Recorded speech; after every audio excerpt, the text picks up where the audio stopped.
Welcome to Bible Bites. I wanted to talk to you today about rest. Rest is one of those things that we tend to think, if I'm not working, I must be resting. So anything that's not work is rest. But actually, I think it's a little more sophisticated than that, I guess.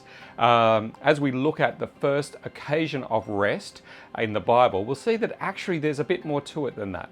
So come with me to Genesis, and we're going to see the first occasion of rest and the one who rests, which is actually God himself. So let's come with me to Genesis. We're going to pick it up at the end of chapter 1. God saw all that he had made, and it was very good. And there was evening, and there was morning the sixth day. Thus the heavens and the earth were completed in all their vast array. By the seventh day God had finished the work he had been doing. So on the seventh day he rested from all his work. Then God blessed the seventh day and made it holy, because he rested from all the work of creating that he had done. Now, there's a couple of key things we need to keep in mind here. The first is that God has finished the work that he's been doing, and it's very good. All right, so we see here, he rested from all the work of creating that he had done. The heavens and the earth were completed in their vast array, and God saw all that he had made, and it was very good. Right, so we've got this idea that everything is very good, and God's finished his work. So let's give a quick definition of work. Work, we could consider, is God bringing about his good order. So work is bringing about God's good order. And that's work that we've been given to do, that we are to bring about God's good order. But what about rest?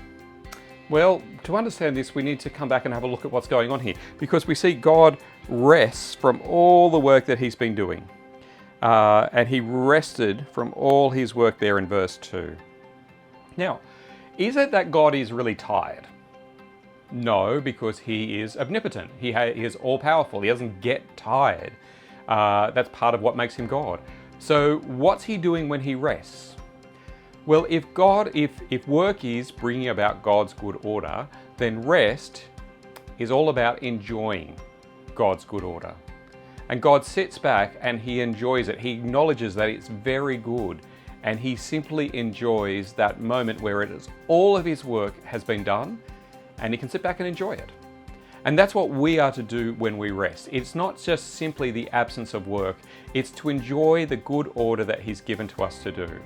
And the great thing about rest is that as we enjoy his good order, we are energized and we are rejuvenated in that. Now, there are all sorts of different ways that we rest, and how one person rests might be different to the way another person rests, and when someone rests might be different to another person resting. But we are given the instruction to keep the Sabbath. That is to take some time to enjoy God's good order. I mean, isn't that awesome? That our way of thinking, our religion, if you like, has been given the instruction that you have to stop and enjoy God's good order. So, why don't you turn this video off and go and find something that you enjoy, something you can give thanks to God for, and go and enjoy it, realizing that you're obeying God. Go and rest.